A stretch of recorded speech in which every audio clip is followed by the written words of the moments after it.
Күркүлөгөн көздүн кирип келиши менен ар бирибиз сонун жагымдуу жаңылыктар менен күздү жакшы маанайда тосуп алдык. Урматтуу теле көрүүчүлөр, менде дагы жакшы жаңылык бар. Дал ушул ишенби күнү бүгүнкү биздин кадырлуу коногубуз өзүнүн жеке концертин берем деп, дал ошол концерттин алдында силерге интервью берем деп олтурган бүгүнкү биздин коногубуз Алтын сандык автордук программасынын коногу 60К тобунун солисти Талант мырза. Саламатсызбы? Кош келдиңиз.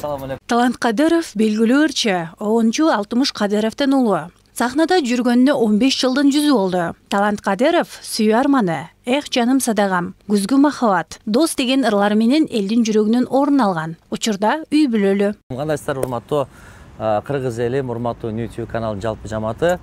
Рахмат. Маанай кандай? Маанай болот? Маанай сонун, бирок ойлонуп, сарсанып болуп, ушундай толкундоо, кубанып отурган кезим азыркы кез. Себеби кечинде концертим да биринчи тушоо кесим. Бүгүн кыргыз эли менин тушоомду кесет, анан ак баталарын берет деп ошо толкунданып отурган кезим. Биз сизге ишенебиз, атанын уулу мыкты жеке концертин өткөрүп алсын деген жакшы үмүт менен анда программабызды баштайлы. Биздин бул жакта сандыгыбызда өзгөчө жана жагымдуу суроолор камтылган. Дал ошол суроолорго эле ачып жооп берип кете берсеңиз болот. Түшүнүктүү. Бисмилла, биринчи суроомду окуп берейин. Кандай суроо экен? Так, 1 килограмм темир оорбу же 1 килограмм пахта оорбу? Экөө бир эле килограммда 1 килограмм пахта койсоң деле чоң объемдуу болушу мүмкүн, 1 килограмм темир болсо кичинекей болушу мүмкүн. Муну эмне үчүн сиз ойлонбой туруп эле айттыңыз? Же буга чейин бул суроо берилгенби? Жок, бул суроону оңой эле да. 1 килограмм пахта менен 1 килограмм темирди кантип айыра алмасың? Ошол эле бирдей эле. Бирок кээ бир биздин кесиптештерибиз буга аябай талаш, талкуу жаратышкан. Ошондуктан дагы сизге берип көрөлү дегенбиз чындыгында. Экинчи.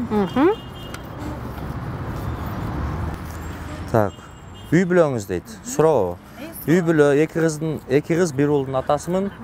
Бактылуу атамын, бактылуу балдарым бар. Себеби мен колуман келишинче ата мээримди төгүп, балдарымды карап келем ушул күнгө чейин.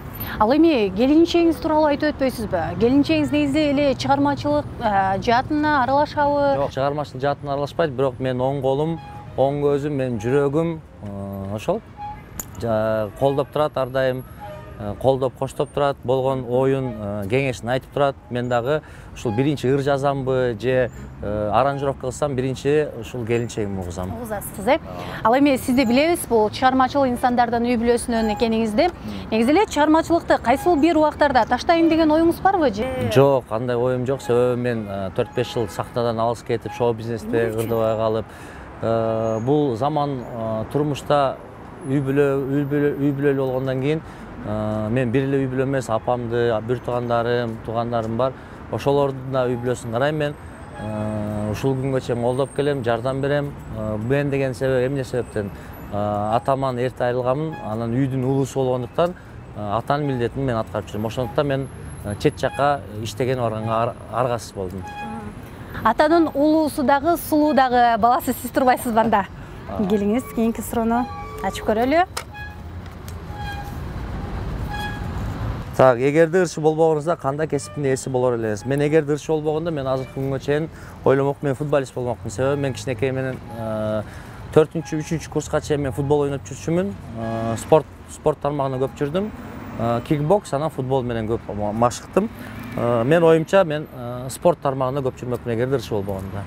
Эмне үчүн политика жагына кызыкпайсыз? Политикага кызыкпайм мен. Политиканын алысмын, кызыгым да жок, чынын айтканда. Келиңиз анда. Так. Учурда шоу бизнес кандай деңгээлде келе жатат? Мен азыркы шоу бизнестин деңгээлин ар дайым колдоп келем. Анан деңгээли аябай бийик. Эми бутуна туруп келатат. Эми эле түшүнүк пайда болду. Буга чейин биз 2005-жылдары ырдап чыкканда аябай кыйын болчу. Ал кезде билбейм эмнегедир шоу бизнес деген аябай эле кыйынчылык, оор күндөр көп болду. Ыр жаздырганда дагы ырларын тандоо же болбосо ошол эле элементарный аранжировкаларды кылуу, анан ырчылар да көп болчу. Азыр деле ырчылар көп, бирок азыркылар түшүнүктүү, бири-бирин сыйлайт, бири-бирин кадырлап урматтайт. Андан сырткары элементарный азыркы сиздерге окшогон жаш муундар азыр өсүп келатат. Жаш муундар азыр подножка кылбай, наоборот, түрткү кылып колдоп турушат. Негизи бул күз мезгилинде мындан туура бир 5-6 жыл мурун ар бир ырчылар өзүнүн жеке концертин беришчү.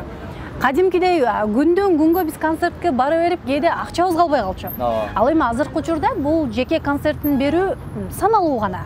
Буга эмне себеп болуп жатат? Бирок ырчыларыбыз, ошондой дейин десек, ырчыларыбыз көп, аябай эле. Мен азыр айтайынбы, ар бир Сиз да жеке концерт берип жатасыз. Бирок оңой менен эмес. Мен ушул күнгө чейин аябай кыйналдым, 2 айдан бери кыйналып келдим. Эми үзүрүн Кудайым бурса бүгүн өткөрүп бүткөндөн кийин көрөбүз. Мен кандай кыйналдым? Мурда биз концертке барганда, Дворец спорт, элементарный филармония же спорт ордосуна барсак, биз кассадан барып билет алчубуз. Азыр болсо кассадан эч ким билет албай калыптыр. Азыр биздикилер көндүрүп коюптур. Наоборот, кайсы жерде болсоң ошол жака билеттерди алып барып бермек болуп, ар бирине жеткирип, анын үстүнөн көбү азыр концертке кызыкпай калыптыр. Эмне себеп экенин азыр мен ойлонуп көрсөм, эмне себептен концертке барбайсың десем, мен бул ырчыларды тойдон көрүп алам дейт. Ошондуктан мен айтам да, мен тойдун ырчысы болгум келбейт. Мен тойго такыр ырдагым келбейт. Айла жоктон эле жакын туугандарым сурамаса, мен вообще тойго барып ырдабайм. Ушундай эле кадыр бакты да чүрүп коюш мүмкүн. Ырчы деген сактан ырчысы болуш керек. Тойдун ырчысы болбош керек. Мен кээерки кесиптештериме катуу тийип алышым мүмкүн, бирок мен аларга эч кандай шек келтирбейм. Тойдун ырчысы эмес, элдин сактан ырчысы болуш керек деп ойлойм. Мынакей бул эми азыркы замандын чындык сөзү деп дагы айтсак жаңылышпайбыз. Бир тойдо ставкаңыз канча турат дейт. Мен азыр эле айттым, мен көп тойго чыкпайм. Анан мен туугандардыкына бекер эле барып берем. Анан суранып туугандарым ортого аралашып, ушундай учурлар болуп калат. Барганда мен ашып кетсе 5000 сом алам. Көп болсо, мына чет жактарга чейин болсо, мен $500 чейин алышым мүмкүн. Ошко, башка алыс жерлерге болсо, ошол. Бирок сөздүн ачыгы дагы бар бул жердечи. Баягы концерт өткөрүп, ошончо каражат жумшап, бирок кээ бир учурда топтой да албай каласың. Ал короткон сумманычы. Бирок тойдо ошончалык бир жакшы сумманы топтоп алышың да мүмкүн чыгар, Ошо колуңан келсе ачка калсаң, мен ачка калсам дагы ошо айтып атам, аракет кылам, мен тойго барып акча алып ырдагандан көрө ачка калсам дагы колуман келишинче мен ошол канча каражат тапсам дагы ошол аранжировкама, клиптериме жумшайм. Карыздап болсо да, бирок мен тойдун акчасын алып туруп, мен ошого жумшайм деп аракет кылбайм да, оюмда жок да. Жакшы.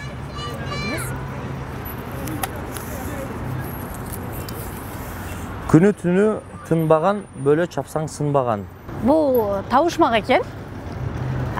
Тамашалууда табышмак болушу мүмкүн. Жобу кандай деп ойлойсуз? Күнү түнү тынбаган. Бөлө чапсаң сынбаган. Негизи бала кезде табышмак айтып, жамтырмагын табып көрдүңүз беле? Эми көп көрчүм, азыр мен сиздерден кечирим сурайм, азыр ойлоңдагы оюм барбай атат. Себеби азыр мен концерттин алдында отурам, азыр оюмдун баары ошол сахна концерт болуп атат. Азыр бул табышмак таба албай атам. Мен азыр ойлонсом таап коем. Чын айтканда азыр жок, кийинкисин айтып берейин.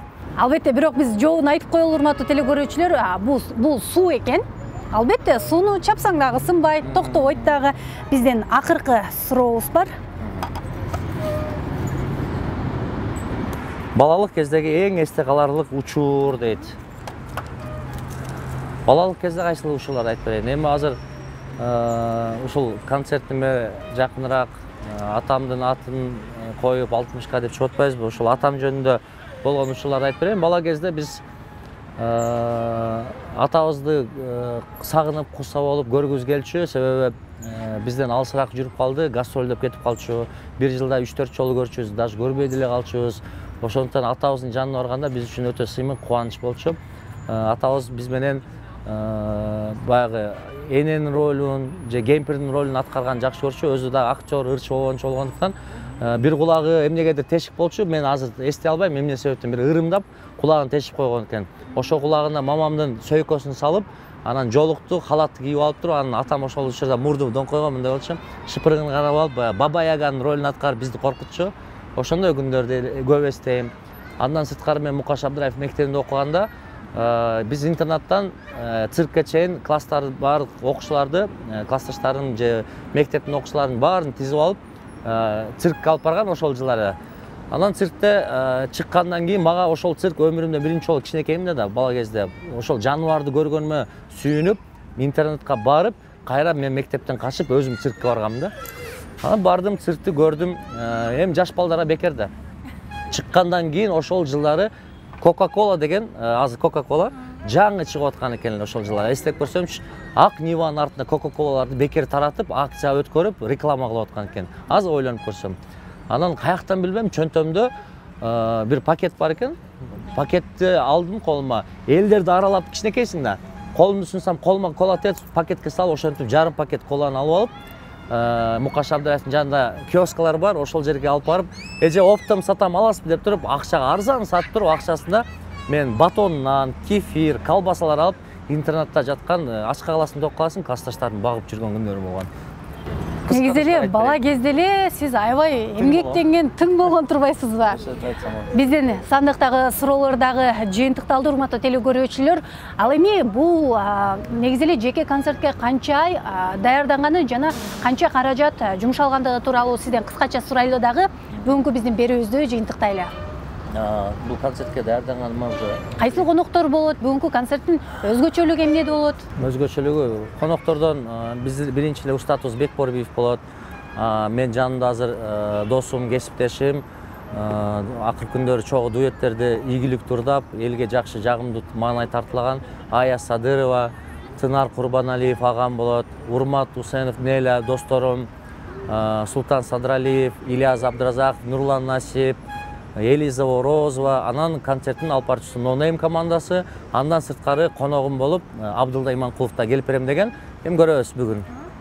Ал эми бул концертке канча ай даярдандыңыз? Бул концертке мен 1 жылдан бери даярданам, бирок толугу баш отун ушу 2 айдан бери катышып чуркап жүргөн кезим. Мынакей урматтуу телекөрүүчүлөр, бул жеке концерт өзгөчө болот деп биз сиздерди ишендирип айта алабыз. Бүгүнкү берүүбүз Алтын сандык автордук берүүсү ушул менен жыйынтыкталат. Сиздер менен жакшылыктарда гана амандашалы, жакшылыктарда гана жүз көрүшөлү деп жыйынтыктайлы. Саламатта калыңыздар.